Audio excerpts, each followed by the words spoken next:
Hello students, study hack में channel में आप सभी का स्वागत है। लास्ट वीडियो में हम टॉपिक कर रहे थे what are the problems we have to face in NLP. कौन से ऐसे प्रॉब्लम्स हैं जिन्हें हमने एनएलपी में फेस किया या फेस करना पड़ता है और उनके सॉल्यूशंस क्या होंगे। जिसके अंदर से हमने फर्स्ट प्रॉब्लम देखा था एम्बिग्यूटी। और एम्बिग्यूटी के भी अंदर 3 टाइप्स की एम्बिग्यूटी थी। जैसे कि मल्टीपल वर्ड को हम यूज करते हैं, ऐसा वर्ड जिसके मल्टीपल मीनिंग्स है, सिंथेटिक्स एम्बिग्यूटी। देन नेक्स्ट था अनक्लियर एंड सिंटैक्स। ठीक है, कि हमारे पास जो सेंटेंस है वो क्लियर ही नहीं है, किसने क्या कहा और किस बारे में कहा। Exactly clear. नेक्स्ट आज का जो टॉपिक रहेगा वो रहेगा नेक्स्ट की जितने भी बची हुई हमारे पास प्रॉब्लम्स है उनको हम डिस्कस करेंगे। तो नेक्स्ट प्रॉब्लम है इंप्रेशन। इंप्रेशन में क्या होता है? A people often own press concept with the vacuum and the inexact terminology। क्या कहना चाहते हैं? ये कहना चाहते हैं कि जो पीपल होते हैं, पर्सन यानी कि ह्यूमन या फिर यूजर आप बोल सकते हो, can express their concept with the vacuum of incorrect terminology. मतलब जो वो बोलना चाहते हैं बोलते तो वो वही है, बट जो सामने वाला है वो कुछ और समझता है। वही वापस से एम्बिग्यूटी वाली बात आ जाएगी, इन इंप्रेशन। मतलब जो चीज आप बोलना चाहते हो आप उसको एक्सप्रेस नहीं कर पा रहे हो। ठीक है, एक प्रॉपर लाइन से आपको बताना चाहिए ना कि आप क्या बोलना चाह रहे हो, क्या एक्सप्रेस करना चाह रहे हो। आप बोलते हैं अपने तरीके से सही हो, आपको लगता है कि आपने सही बोला, बट वो सही सिंटेक्स नहीं होता, सिंटेक्स सही नहीं होता, सेंटेंस सही नहीं होता। इसने एग्जाम्पल के लिए एक सिंटेक्स लिया है, I am waiting in the doctors office. मैं डॉक्टर के ऑफिस में वेट कर रहा था फॉर अ लॉन्ग टाइम, बहुत लंबे टाइम से। अब इसने तो अपने अकॉर्डिंग बोल दिया, ठीक है मैं आज ही आया हूँ। अब इसने ये नहीं बोला कि आज की बात है या कब की बात है, इसने बोला कि मैं डॉक्टर के कैबिन में या डॉक्टर के ऑफिस में बहुत देर से वेट कर रहा था, after long time, for a long time, बहुत लंबे समय से। अब क्या पता हमें कि कितने लंबे समय से। ये लंबा समय 1 घंटा, 2 घंटा, 3 घंटा, 10 घंटे, एक दिन, 2 दिन, ऐसे हो सकता है। अब यहाँ पर हमें पता है कि यहाँ पर 1 घंटा, 2 घंटा या 24 घंटे से ज्यादा वो वेट नहीं करेगा, राइट। 2 दिन भी लगा लो, 2 दिन से ज्यादा वो वेट नहीं करेगा, है ना, फॉर अ लॉन्ग टाइम। कहीं ये तो नहीं है कि वो सालों से एक ही ऑफिस में किसी डॉक्टर का वेट कर रहा है, ये पॉसिबल नहीं है, पॉसिबल है ही नहीं ऐसा। तो इसके अकॉर्डिंग हमने अपने आप समझ लिया कि पर्सन क्या कहना चाहता है, क्या इसका मीनिंग है, क्या इसके एक्सप्रेशन है। बट एक और एग्जाम्पल हम इसका देखते हैं और क्लियर होगा। Source rules the earth a long time ago. ये कह रहा है कि बहुत समय पहले से डायनासोर जो थे वो रूल करते थे, मतलब शासन करते थे अर्थ के ऊपर। ठीक है, मीन्स अर्थ पे डायनासोर रहते थे और शासन करते थे। यहाँ पर भी इसने फॉर लॉन्ग टाइम यूज किया, लॉन्ग टाइम अगो, बहुत समय पहले। तो अब इसको क्या मीनिंग है, कितने समय पहले? 1 घंटा पहले, 2 घंटा पहले, 10 घंटे पहले, 2 दिन पहले, एक दिन पहले? क्या इसका ये मीनिंग है? नहीं ना, पता नहीं कितने हजार साल पहले की बात। बट देखो, सिंटेक्स को हमने पढ़ा, क्या सेंटेंस है, वो सेंटेंस पढ़ते ही हमें समझ में आ गया कि कौन पर्सन किस बारे में बात कर रहा है और कितनी देर तक क्यों कौन सा कॉन्सेप्ट का यूज कर रहा है। कौन जो है सिर्फ 1 आवर, 2 आवर, 3 आवर का कंसेप्ट यूज कर रहा है और कौन मिलियंस ऑफ आवर्स का, ईयर्स का यूज कर रहा है ना। क्योंकि यहाँ पर भी इसने लिखा है लॉन्ग टाइम, और फॉर अ लॉन्ग टाइम या आफ्टर लॉन्ग टाइम अगो, कुछ भी, बट लॉन्ग टाइम का यूज है, लंबे समय तक। कितने लंबे समय तक वो डिफाइन नहीं किया वो। अगर ये लिखता स्पेसिफिकली इसको एक्सप्लेन करता कि इतने ईयर्स पहले, या जो पर्सनल एग्जाम्पल था कि वो डॉक्टर के ऑफिस में वेट कर रहा है डॉक्टर का, वो भी अगर लिखता फॉर अ लॉन्ग टाइम भी देगा, फॉर 2 आवर्स, फॉर 3 आवर्स, कि इतने घंटे से मैं वेट कर रहा हूँ, तो कंसेप्ट क्लियर हो जाता। बट देखो, दोनों ही कंसेप्ट क्लियर हो भी रहे हैं और नहीं भी हो रहे, बस इसको एक्सप्रेस करने का तरीका आना चाहिए। अगर इसको कोई इस वे में एक्सप्रेस कर रहा है कि कुछ समय पहले की बात है, और कोई इसको इस तरह से एक्सप्लेन कर रहा है कि पता नहीं कितने साल पहले की बात है।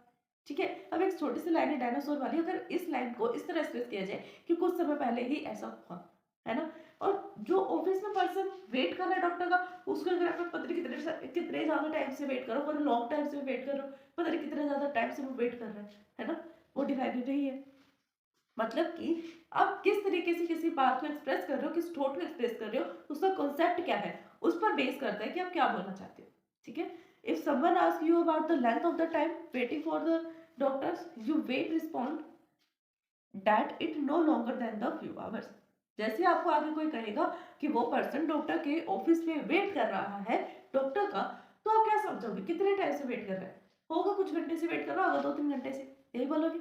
बट जब आपको ये लाइन बोली जाएगी कि डायनासोर जो है अर्थ पे रूल कर रहे थे कुछ समय से, तो आप क्या समझोगे, पता नहीं कितने ज्यादा साल पहले की बात होगी, राइट ना। वही इसका कॉन्सेप्ट है। इनकम्प्लीटनेस। इनकम्प्लीटनेस का मीनिंग क्या है, कि आप जो बोल रहे हो आपने तो बोल दिया, बट वो सेंटेंस कंप्लीट नहीं है, कुछ अधूरा है उस सेंटेंस में। क्या हो सकता है वो अधूरापन? Conjunction used in the natural language to avoid the repetitions of whereas also causes NLP problems. ये कहना चाहते हैं कि जहाँ कहीं पर भी हम प्रोनाउंस का यूज करते हैं वहां पर एम्बिग्यूटी की प्रॉब्लम आती है।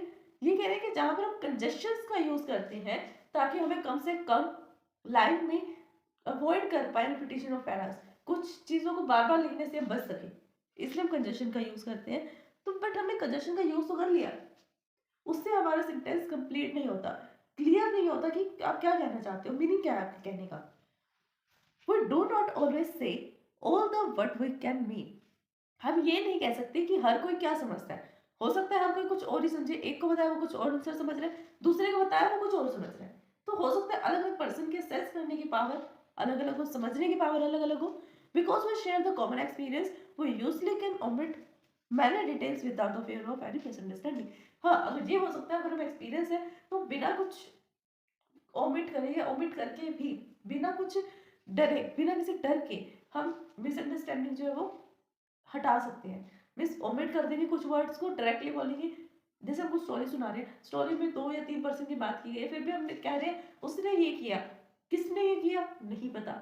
ऐसे होता है कंजेशंस का यूज, ठीक है, जिससे मिसअंडरस्टैंडिंग भी हो सकती है। एग्जाम्पल देखते हैं इसका। Mohan and Sohan went to restaurant. Mohan और सोहन रेस्टोरेंट में गए। While Mohan had a cup of coffee, जहां पर मोहन ने एक कप ऑफ कॉफी ली, यानी एक कप कॉफी ली, एंड सोहन हैड टी, और उसने चाय ली। अब ये बता सकते हो आपकी कप ऑफ, जो ये कप ऑफ वर्ड है, ये सिर्फ कॉफी के लिए यूज हुआ है या टी के लिए भी यूज किया है? क्या वो सेंटेंस में ये बोलता कि cup of coffee, Mohan had a cup of coffee and Sohan had a cup of T, वो लॉन्ग सेंटेंस हो जाता। ऐसे हो जाता कि इस तरह से क्यों बोला जा रहा है सेंटेंस, ठीक है। और दूसरी तरफ ये बोल रहा है कि Mohan had a cup of T and Sohan had a T, ये भी सही है, एक किस्म से सेंटेंस तो सही है, समझ तो आ रहा है कि मोहन ने कॉफी का कप लिया और सोहन ने चाय ली। चाय यानी पीने के लिए तो लेगा, हाथ में लेने के लिए तो लेगा नहीं, एक कप भी चाय लेगा, गिलास भर के नहीं लेगा। इसका मीनिंग ये है कि क्लियर तो हो रहा है बट नॉट कंप्लीटली क्लियर, पूरा नहीं है सेंटेंस। इन द सेंटेंस में had surprise the team that had a cup of, ये हैड अ कप ऑफ जो वर्ड है ये बोल रहा है कि क्या ये सोहन के लिए यूज नहीं किया गया, उसकी कप ऑफ टी के लिए, है ना, तो उसने बीच में से वर्ड्स को ओमिट कर दिया, और यही होता है incomplete sentence. Next ellipse. Ellipse में क्या होता है? In ellipse one does not state explicit some words but leave it to the audience to fulfil it. हम सेंटेंस तो बोलते हैं, बस उस सेंटेंस को बोलते बोलते बीच में से कुछ वर्ड ओमिट कर देते हैं और ये सोचते हैं कि जो जिसको हम बता रहे हैं, अपने थॉट से अपनी बात बता रहे हैं, वो अपने आप इसको फील कर लेगा, उसको पता है कि हम किस बारे में बात कर रहे हैं, इस थिंकिंग के साथ हम बात करते हैं, ठीक है। Example, what is the length of Ganga river end of Yamuna, of river Yamuna. अब उसने ये बोला कि जो गंगा रिवर है उसकी लेंथ कितनी होगी। अब इसने यहाँ पे वट ऑफ निकाल दिया ना, ऑफ रिवर यमुना। सेंटेंस फिर से इनकम्प्लीट है, इनकम्प्लीट है बट ये है कि समझ में आ रहा है वो क्या कहना चाहता है। वो ये कहना चाहता है कि गंगा रिवर की लेंथ कितनी है और यमुना की कितनी है, ठीक है।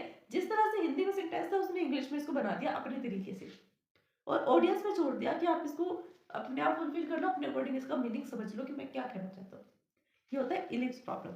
नेक्स्ट आती है इनएक्यूरेसी। इनएक्यूरेसी में क्या आता है? We do not follow the natural language rules while we are speaking. यहाँ पर हम नेचुरल लैंग्वेज के यूज करते ही नहीं है, उसके रूल्स का यूज नहीं करते जब हम कुछ बोल रहे होते हैं, जो मन में आया बोल दिया। For example, we commonly take a mistake of in areas, कुछ कुछ एरियाज में हम मिस्टेक कर देते हैं। अब हम बोल रहे हैं, बोलते हैं हम ये थोड़ी देखेंगे कि हमारी स्पेलिंग ठीक है या नहीं है। हमारी स्पेलिंग ठीक है या नहीं है कैसे पता लगेगा? लिखने से पता लगेगा, बोलते टाइम तो हम नहीं बता सकते कि हमारी स्पेलिंग ठीक है या नहीं है। सपोज करो कि हम बोल रहे हैं सिमरन, सिमरन वर्ड हमने बोला, अब आपको क्या पता कि मैंने स्पेलिंग SIMRAN ये स्पेलिंग से बोला है या SEERAN ये स्पेलिंग यूज की है? पता है आपको किस स्पेलिंग से हमने बोला है सिमरन? स्पेलिंग तो दोनों ही ठीक है किसी से देखा जाए तो। या फिर आप वर्ड ले सकते हो पूजा। पूजा में कुछ पर्सन होते हैं डबल ओ लगाते हैं, POOJA, है ना, और कुछ PUJA लगाते हैं ऐसा। तो कुछ एक वर्ड्स ऐसे हो जाते हैं कि हाँ, जिसको हम बोलते हुए नहीं बता सकते कि हम कौन से स्पेलिंग का यूज कर रहे हैं। तो स्पेलिंग का एरर जो भी हम बोलते हैं उस टाइम हम स्पेलिंग एरर चेक नहीं कर सकते। ट्रांसपोज वर्ड्स, ट्रांसपोज वर्ड वापस से वही कि एक वर्ड को हम अलग अलग तरीके से लिख रहे हैं बट बोल सेम रहे हैं, इनकरेक्ट सेंटेंस। सिंटेंस क्या है हमारा, किस सिंटेक्स में उसको बोलना चाहते हैं वर्ड को। तो स्टूडेंट्स ये था हमारा आज का टॉपिक। इसके साथ साथ हमारे जितने भी नंबर ऑफ प्रॉब्लम्स थी जो एनएलपी में आती हैं वो हमने डिस्कस की। आई होप कि आपको वीडियो इन्फॉर्मेटिव लगी होगी, समझ में आई होगी। अगर फिर भी इस वीडियो को समझने में आपको कोई भी डाउट आता है तो आप हमें कमेंट कर सकते हैं। Thanks for watching my video.